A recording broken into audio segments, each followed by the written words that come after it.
Hey, welcome everyone. I'm Coach Mike Getchuk, and I'm on a mission to help you become your potential. Today, I'm excited to be speaking with Royal Carney, a certified personal coach to students and parents. Royal specializes in developing healthy habits that maximize human potential, something that is a passion we both share. His Silent Path coaching program is based in part on giving clients a strong foundation of confidence and self-esteem so that they can become the best possible version of themselves, which I think is what we're all after. Royal, welcome. Thanks for having me, Mike. This is an awesome opportunity, and I always like to talk to fellow colleagues and express our passion, right?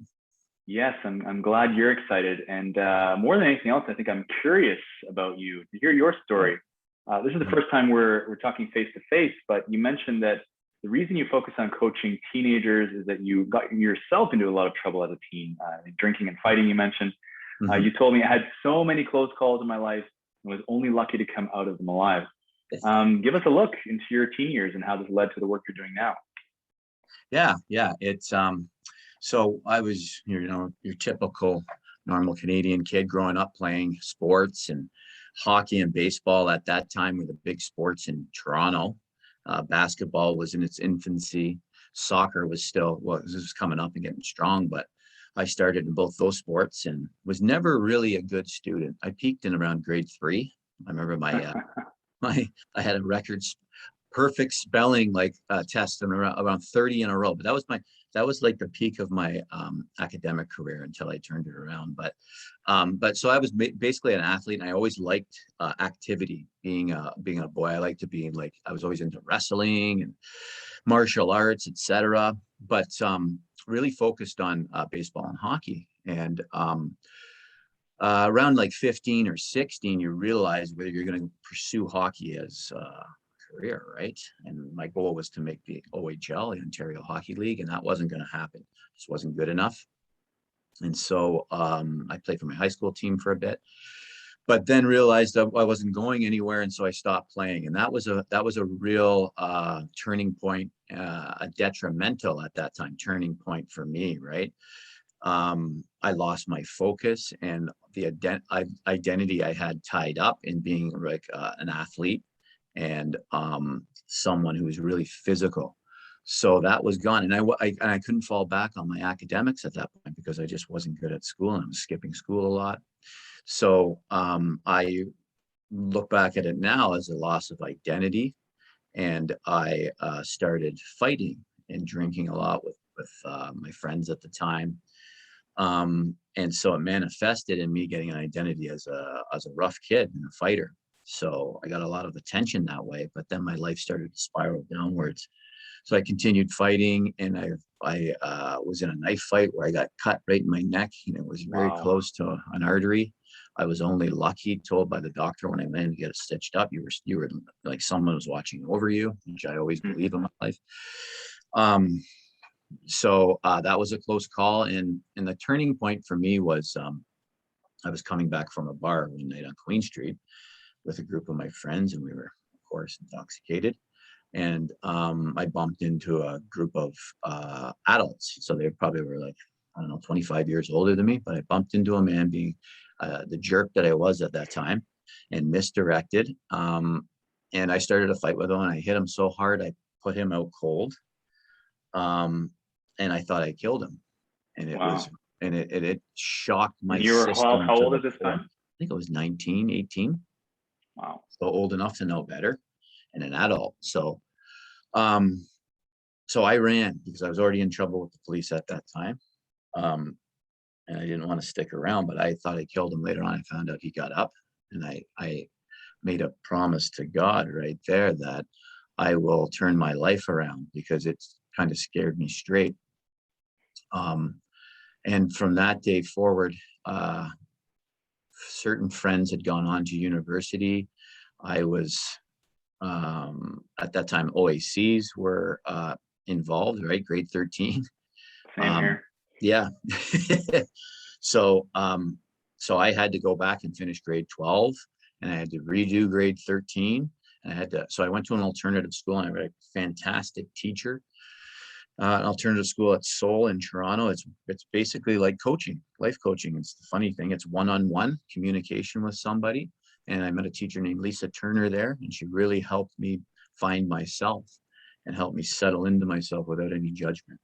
And slowly I started to change my self-perspective and realized I could be good at school if I applied myself and started developing the proper habits. Right.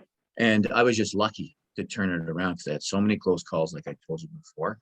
And you hear about it on the news all the time where someone makes a mistake as a teenager and then, pretty much ends their life or sends them on a path that they can't come back from, right?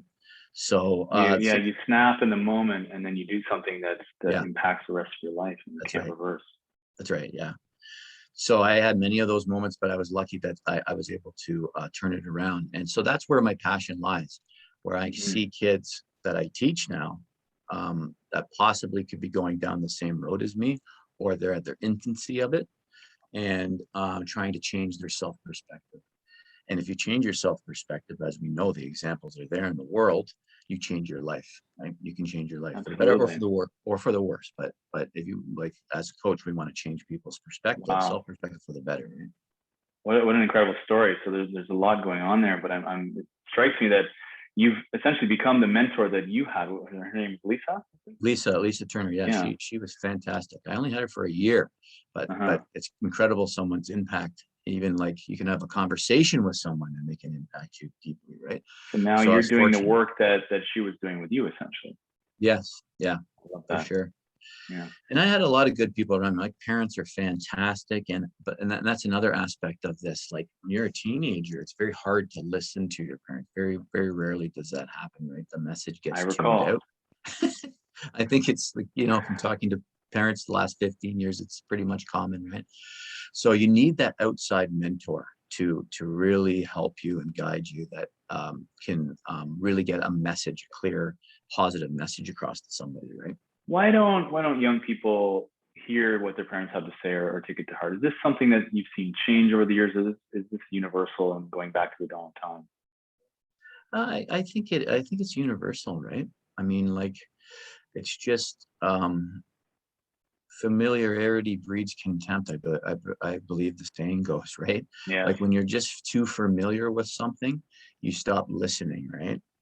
And it's also something with the independence thing. We want to strike out independently on our own. And at that time in our life, we view our parents as someone, people who might be holding us back from that, right? Yeah, I see Lies that in my somewhere. life too. I don't think that's necessarily specific to young people, but even with my Mhm. wife and I, being stuck in the pandemic together Yeah, for 18 months, you go through the rough patches, and I've maybe started to take her for granted at times, and there are I think reasons to go away for a weekend by yourself. Go to the woods, or the absolutely. other weekend, my wife went to Toronto and had some time with her friends, and it was great. Part time for us. She came back, and we're like we're like newlyweds again. So it's great. That's right. I think Almost, it's almost. healthy. Yeah, I think it's healthy for people, right? To get I that think so time and too. space.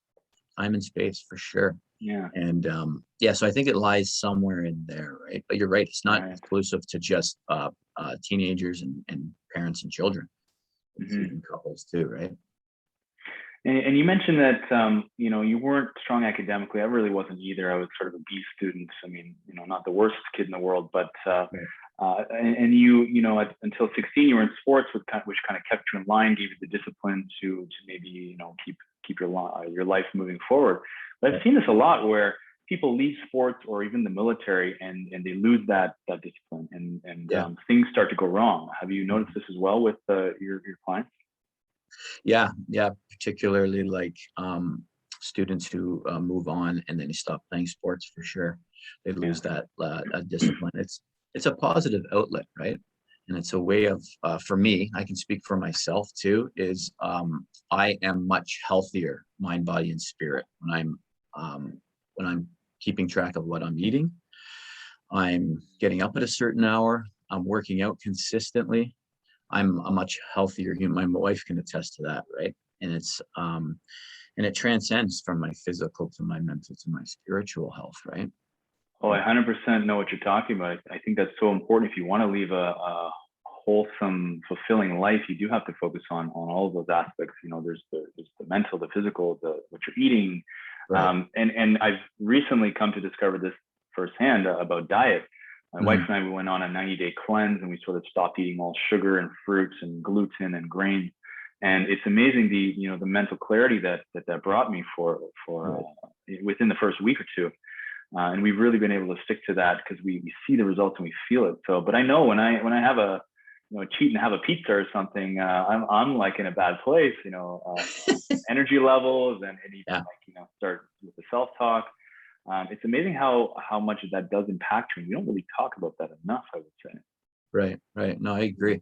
And it comes back to, like, everybody's different, right? Like, what works for you is not necessarily going to work for me. So you got to find your, Right. but the principles are, yes, like I need my rest. I Mhm. need my good nutrition, whole foods. I need my exercise. And I for myself, is my thing. I need my quiet time. I need my time to absorb what I'm doing in my life and reconnect with my values, right? On a consistent basis. And one of my Yeah. values is learning. I love to learn. It's just funny because I was terrible in school, but I do love to learn. I do. It's just I love to research and learn topics that I like, not Yeah. necessarily like the Board of Education likes, but What I they like, teach right? you, what they Yeah, tell you to learn. which is I find it which very ironic that you were a middling student and you became a teacher for 10 years. I know. Well, I am a phys ed teacher, so it's like that. Yes. But the funny thing is that when I went back to school, because it took me a while to get to university, but when I went back, my friends were like, "Well, what are you going to be, a phys ed teacher?" I'm like, "No, no, I'm going to prove you guys wrong." So I got my teachables in English and history. But Yes. as fate will have it, because your destiny is your destiny, I went in to apply to a grade 7 and 8 position. And the principal looks at me and goes, "No, we just had an opening in phys ed. You're a phys ed teacher." So I Oh, became really? a phys ed teacher. The universe It's has a sense hilarious. of humor, doesn't it? Yeah, no, it's It's hilarious. great. But it's good though, because it was meant to be. Like, I'm teaching what I want to teach through phys ed. Yeah, I know you have quite an interest in physical fitness, and I see on your Mhm. front page of your website is you wearing a shirt, a Gracie Jiu Jitsu, That's and right. I took a few Brazilian Jiu Jitsu classes in 2018, Mhm. but I had to put it aside for various reasons. I'm looking to getting forward to getting back to it once COVID calms down. Yeah. There's plenty of gyms here locally, but I always see the connection between martial arts and unlocking potential in other areas of your life. Do you still Right. train, and how has martial arts impacted your life? Yeah. Well, I do train. I haven't trained since COVID, but Mhm. I do training on my own now. Yeah, yeah, Um, body weight but type of stuff. yeah, yeah, I have a gym and we have a gym in our house. Oh, But I got one in my excellent. basement. Because I train people here, and Yeah, in our driveway, I've got a big gym there too. So I got heavy bags set up, etc. But the I've trained many martial arts. So I've trained. I boxed in high school, so that's another sport I did. mhm. So I started in boxing, then I went to Jeet Kune Do, Bruce Lee's martial art, and Mm. I studied Wing Chun Kung Fu. I've studied Muay Thai for a little bit, um, and Brazilian Jiu Jitsu. But the one I spent the most time in, other than boxing, was Sistema, Russian martial art. Oh yes. So I've transferred a lot of those skills, and martial arts, especially Sistema, has really taught me a lot about teaching people, right? And going deeper inside them and realizing that people can be pushed farther than they think they can. They have Interesting. access an access to power that a lot of the times, and this brings us to other areas, but we'll talk about later, that people can be pushed beyond what they think they can, right? And they just need a good mentor to guide them along that path, right? Because if pushing's too hard, you can break someone, but if it's too soft, they don't grow. So you have to really find that balance. So I found martial arts has really helped me with my teaching more so than, forget about the self-defense aspect of it. That's just a small portion of it. Yes, it's been my experience as well. I mean, I haven't really done much in the martial arts, but Mm. I found CrossFit around 2012, Right. and very small groups of people with the trainer watching over you. You're learning the Yeah, Olympic weightlifting movements, the little absolutely. bit of gymnastics, Yeah. and that exactly taught me how to push myself. There's Right. always a little bit more gas in the tank. You don't want to Right. hurt yourself. You don't want to do something stupid and take it No, so too not quickly that you're injuries, doing the but wrong form. Yeah, injure yourself. But mhm, the physical fitness training does train you for other areas of life, which I love. And for me, absolutely. that was discipline. So Yeah. And that's one of the things I'm proud of at Bond Academy, the school I teach at. Like, Mhm. our students have really grown over the last 15 years through this phys ed program, and Yeah. how hard I can push them. Like, I have the grade ones running 30-minute runs. Like, Oh, wow. I know that I know the TDSP is not doing that. I work at a private school, so Yes. but it's amazing what they can do. Like, there's when you don't put a limitation on yourself, right? And but it's interesting. You look at those CrossFit athletes. They're like, some of them are doing insane workouts, like the Murph, like the workout, the Murph, the deadly Yes. Murph. Like, it's incredible what humans can do. Like, look at Yeah. David Yeah. Goggins. You know David Goggins, the Oh, yes. I listened to his book on motivational. audio. Yeah. Yeah, yeah. It's like, but it's incredible how when you push yourself, you get stronger from it, right? It doesn't weaken you. And I think a lot of parents are afraid to push their children, right? They're afraid they're going And I to think a hurt lot of them. parents also, they don't think that the physical fitness and the creative pursuits, music and art, they think it's not as valuable as the science, technology, Right. education, and math, which is sad because you want to lead a life that includes all those aspects, and you want to be a whole person, not just strong in one area like Yeah, academics and I weak in agree. the rest of your life, because it's going to Yeah. create problems down the line. Yeah.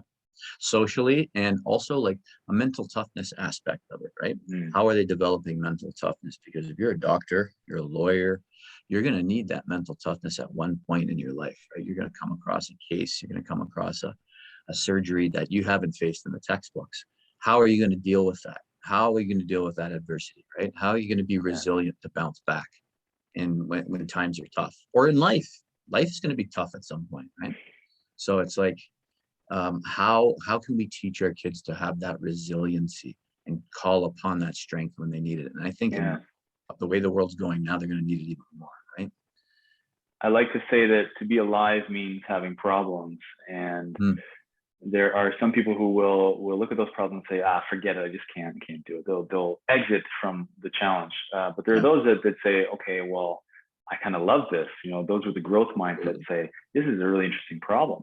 Right. And I do believe you can start to learn to love your problems no matter what comes, because they're going to come no matter what Yeah. you do. Yeah. You can't sit in your house and just hide away from the world. So how do you develop that love of problems, that resiliency, that discipline to just face them and go through them?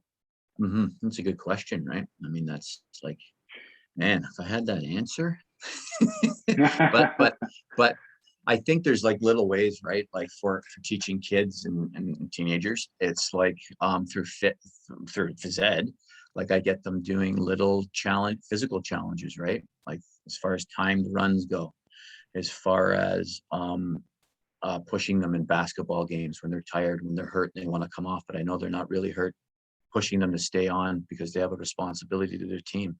And to all the practices that we put in, it's not just as easy as I'm tired, I want to come off and I'm quitting, right? So sports and fitness is a great way to build that resiliency, right? And it's also changing your perspective. Like you said, like, if I have a little bit of adversity, don't view it as a problem, view it as a challenge, right? You change your perspective on it. So you can Yeah. become empowered by that situation as opposed to cower to it, right? So you empower yourself through your self perspective, right? You're changing that mental Yeah. state Yeah. towards the issue. I don't even want to call it a problem, because if you call it a problem, that's a problem right there. So it's like an Well, you issue can comes up. shift the language and call it an opportunity. Opportunity, Oftentimes. yes. Yeah. Yeah. Yeah, exactly. Yeah. And I've noticed that a lot of the times the suffering that we go through, it's self-created, right? Yes, there's a problem, but then we add the Yeah, complaints to it, the negativity, the bellyache, and it makes it twice or three times as bad to deal with. right. Whereas if you just invested your energy into meeting that challenge or fixing the problem, you'd be so much happier. Yeah.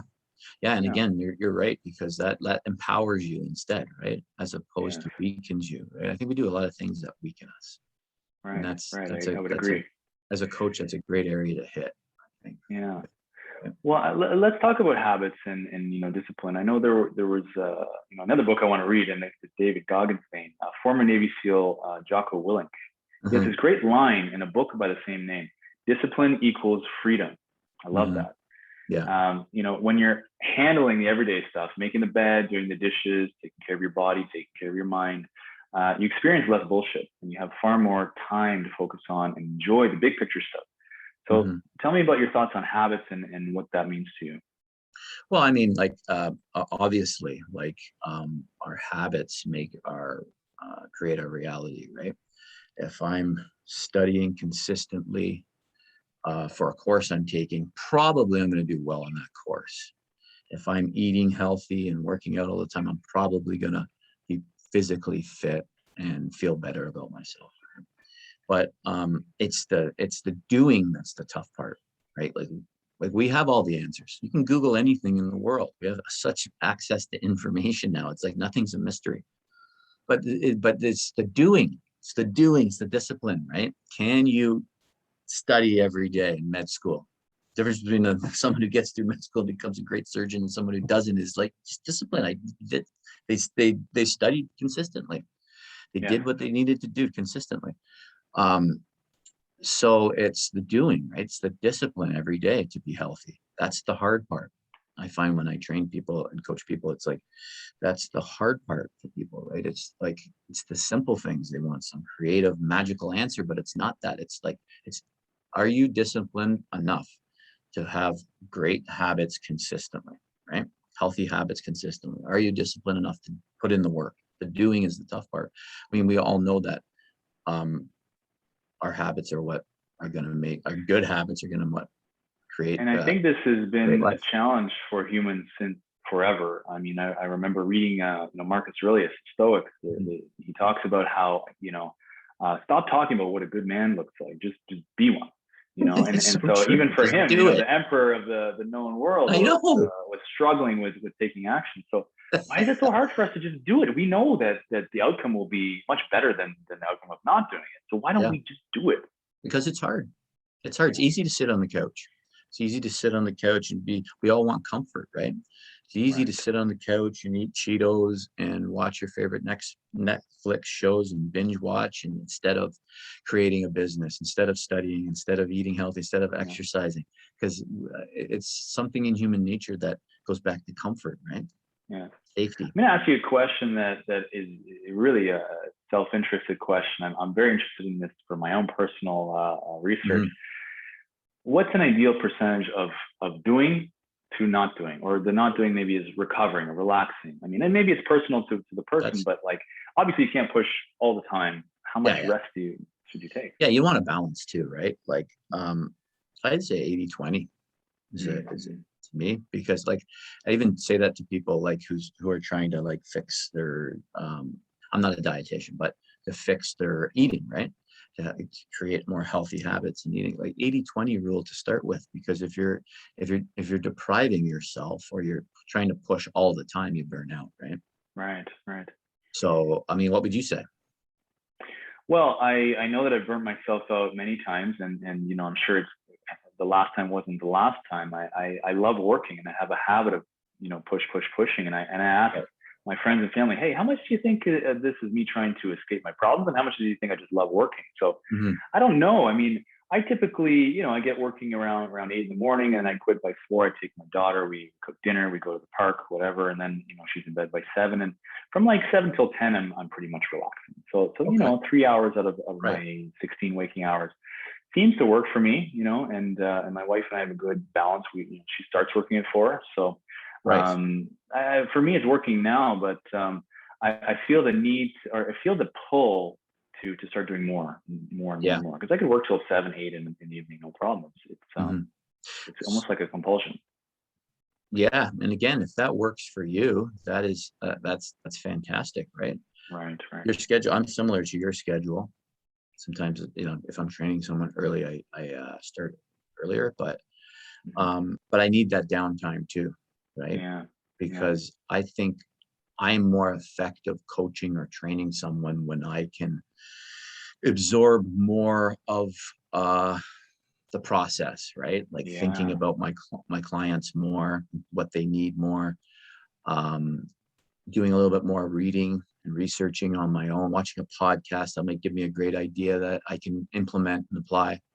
Yeah. So I know I need that time, recovery time too, right? But it's not just recovery and rest time. Hmm. Yeah, you mentioned sort of withdrawing from the work, I suppose, and I guess that would include withdrawing from people. You physically go somewhere else, or how do you get your solitude? Well, I either do it on my office right here, um, or I like to think that everybody has their think tank in my car. So I just Ah, drive and I listen to yeah, a yeah, podcast, or I just think. And oftentimes really good ideas will come to me then. But that's me. I do it works for me. The movement of the yeah. car, I go into like this almost hypnotic state where I'm just Mm. thinking and absorbing, and boom, an idea will come up. Oh, I'm gonna use that right there. Yeah, it's almost like that Carl Jung concept of having a sacred space Yeah. where Yes. you're creating and imagining and Yeah. yeah, doing Yeah. that mental work. I'm a car Exactly. person too. I love the drives. I love just Yes. driving, a little bit of light music, and you Me just too. go for. The other day I left the house and I came back like 9 hours later. Didn't have a direction, just drove north. Ended up in Wow. Kincardine, Ontario, and That's went for awesome. a hike. And it was one of the best me days I've had in a very long time. Good So for I'm with you. you on the need for having that time to Yeah. reflect and get away from it. So And some people get energized by groups of people, right? Constantly being in groups of people. I don't. I get energized by the opposite, right? Which is weird because I'm a teacher of groups of people, but then I need yeah. that opposite Well, I balance, right? personally identify as mostly an introvert. I mean, nobody's one or Hmm. the other. You have a mix, Right. right? But Yeah. I'm definitely on the introverted side. I love my alone time, but Yeah. I still need and crave the social time. I think we all do, right? I don't think anyone Yeah. could be an island. So. Absolutely. And I've really noticed that too with myself. Because I used to say I don't really need that, but I do because through COVID, I noticed that there was Yeah, I missed it a bit, right? I And think needed. COVID has been a wonderful teacher, of self reflection. Absolutely. It has Hmm. been. And I think a lot of people have had time to really size up their lives, you know, because of the time we've had, not having to rush after work anywhere and working at home, et Yeah, cetera. Right. So I think it can be a really good process for us to develop ourselves if we really utilize the last yeah. 18 months. In the beginning, everyone was panicking and ooh, what are we going to do? What's going to happen? And I had those same feelings as well. But there was a part of me that said, this is great. I now have an excuse to sort of cancel meetings, Hmm. to not go anywhere, to take a bit more time to myself. Right. It was for me a welcome reprieve in the beginning. After several months, though, it's like okay, I'm missing the social aspect. I need to get back to Yeah. that. I miss that. I'm going a little bit stir crazy in the house here, and I live in a loft with my wife and an 18-month-old baby, so we don't Right. have doors we can close. It's all this big, wonderfully Oh, beautiful open right. Yeah. space, but there's no alone time unless you get in the car or you go to Right. where I'm now at my office. But Yeah. Yeah. That's right. interesting experience. Hmm. So let's go back to your teaching and your work coaching. You work Okay. with a lot of young men. Hmm. Especially interested to know about your experience there because I've observed that our world in 2021 is very good at supporting young women, which Yes. makes me happy because the world needs empowered women. That's wonderful. Unfortunately, I don't see the same kind of supports for boys and young men. It actually seems like society is actively discouraging these masculine traits and masculine behavior. Which in the case of stamping out patriarchy, that's great, but there's a lot of great masculine qualities. What have you noticed, and what do you think is going on here? Hmm. Yeah. I've definitely, I love this question because I've definitely noticed this the last 15 years teaching, and I've noticed a progression in it. Um, I was mentioning to you before, like, yeah, my wife is a really strong woman. She's played sports whole life, very good hockey Right. player, ice hockey player. And she um was very good. She had like university scholarship offers and still plays, right? And I have two daughters who I want them to grow up and be very strong women, which they will be. And a lot of the female students that I've taught over the years are such amazing people, and some of the adults I work with right now are just amazing females, so strong, internal strength in abundance, right? But I've really noticed the difference the last 15 years with how our males are responding to adversity, right?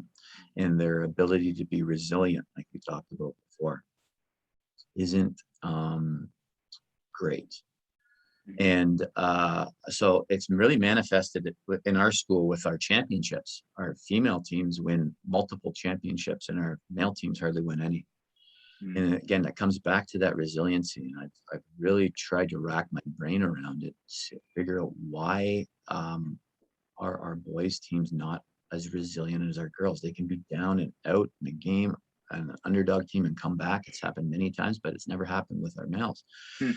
So it's very interesting, though. It's an interesting situation, right? And what I think we need to do as male role models and parents is really, really start to model that strong male, be that strong male role model, right? Model healthy habits, first of all. When we come home from work, instead of grabbing a beer and sitting on the couch, get out there and play with your sons, right? Get them outside and throw the ball around, kick the soccer ball around, go on a jog, do something really healthy and productive, or model it yourself, right? Model it yourself and really pay attention. Another one's pay attention to our children. Talk to them, have constant communication with them. Don't be on your phone texting somebody from work when you're home. Really focus on your children. Focus on setting good habits and setting a good example for them, right? And teach them to be resilient, especially our boys. Like, we're doing that with our girls, but not our boys. Teach them to be resilient. When they get knocked down, tell them, get up, get back in the game. Don't baby them. And I'm noticing the mothers are babying their boys too much, right? Yeah. So stop babying them. They're not babying your daughters. Stop babying your sons. We need strong men in this world, right? Yeah. Strong men who are going to stand up and be leaders in our future. So building that resiliency with being totally honest with them. When they quit, you tell them they quit and don't let them. Set challenges for them, whether they're fitness challenges, academic challenges, and hold them to those standards. Because that's what we're doing with our females.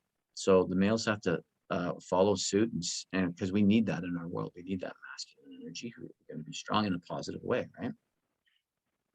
I'm taking notes here because I have an 18-month-old daughter, and I want to teach her to be strong and resilient and intelligent and clever and all those good things. Fantastic advice. I agree with you. I see that there's a lot of babying going on, and that might sound like a bit of I don't know, maybe unfair, but yeah, it's true that it's happening, and it doesn't serve anyone. When you treat someone, I'll give you an example. So, my parents taught me fairly poor money habits. We never were struggling with money growing up. We were middle class. But so my parents gave me a car, and they paid for my university, and they helped me out a little bit getting started and set up in my first apartment. And unfortunately, I think that actually hurt me. First of all, they didn't really teach me good money habits. My parents were awesome, taught me a lot of great things. But on the money habit side of things, we never had a discussion about financial stability. We never had discussions about resilience. We had never had discussions about sticking with piano. I wanted to quit piano. They said, okay, no problem. You don't want to do it, no problem. So I could have been a fantastic pianist, but I never stuck to it. I never stuck to sports. I was on the basketball team for a while, soccer team, never continued. I decided to quit. Replace that with drinking, unfortunately, just like you did at a young age. I wish my parents had taught me that, but absolutely. It's something we want to teach, of course, both our girls and our boys. Obviously, it's something that occupies a large part of my thinking is how can I be the best dad to my daughter. You coach parents of teams as well. What are their biggest challenges? What do you see as their pitfalls, maybe their flaws, and how can I as a dad avoid doing that to my daughter? So some things I see are just being a consistent person, right? So consistency is one of the most underrated skills we can have, right? We don't talk about it that much, but being consistent. So consistent in my thinking, saying, and my doing, right? If I'm telling my daughter to be healthy, eat healthy and not too much sugar, and I'm filling my face with it, or I'm going out outside and having a smoke, well, I'm not congruent. So Right. subconsciously, she's not going to listen to that, right? She's learning by watching me.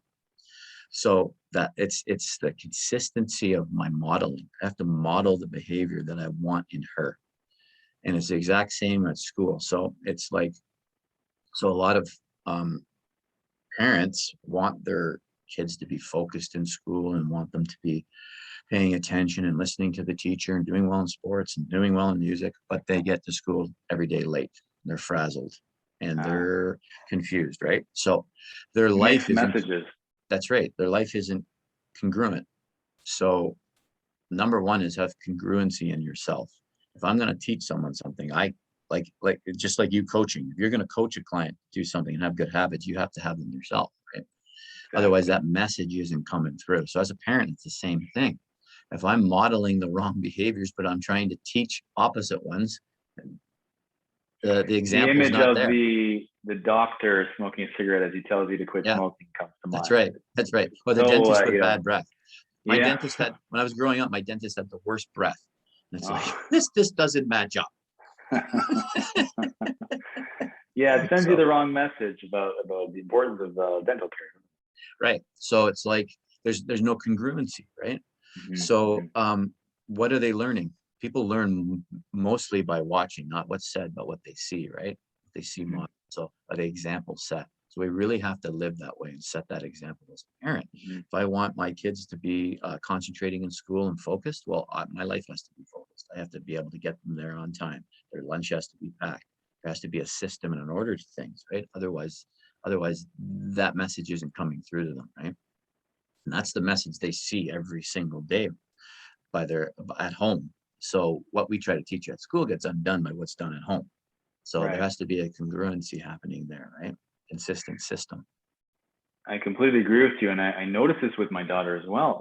She's starting to become verbal a little bit at this age, but she Right. watches what we do, and she'll do the same thing. And it's Exactly. like, how did you learn how to do that? I Well, she know. watched us one time, like maybe 3 weeks ago, and learned Crazy. how to do How that. It's they're unbelievable. sponges. Yeah, yeah. How old's your daughter? 18 months. Oh yeah, that is sponge. Because like Yeah.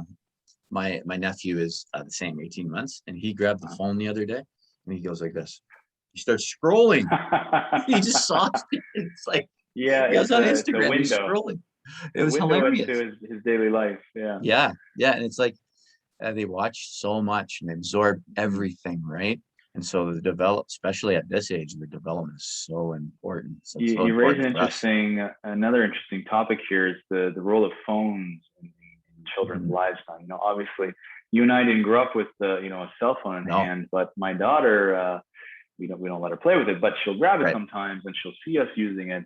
I'm sure that she's going to have a very different childhood than I did Yeah, with all this absolutely. technology. You've been a teacher for 15 years. What are you noticing with the role of technology now in homes and in the classroom? And how's it changing people? Yeah, I just attention spans are shorter, right? So Mm-hmm.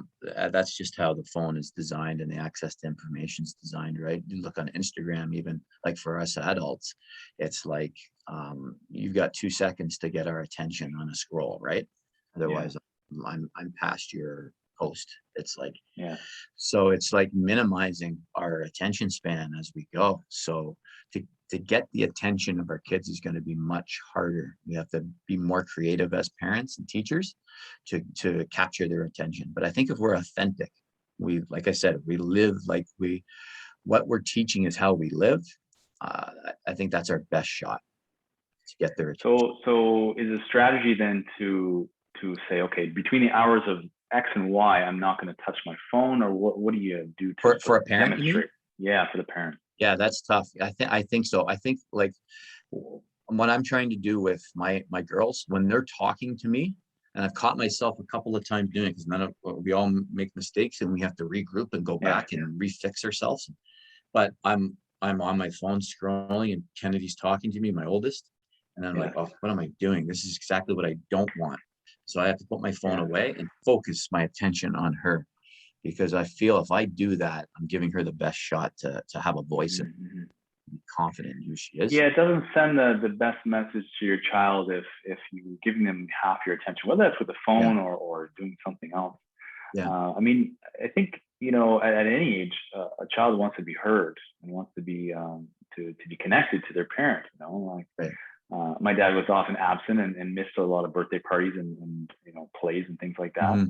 And you have to start working off those I don't know, that karma or that childhood upbringing when you're an adult. So I yeah, think I think there's a relation. I mean, this isn't anything that's I've read in a study or anything like that, but there's a relation to us focusing on our children and giving them that voice and their confidence, right? yeah, And confidence is a huge attribute, as you know, coaching people. I mean, if you don't have confidence, you can only go so far, right?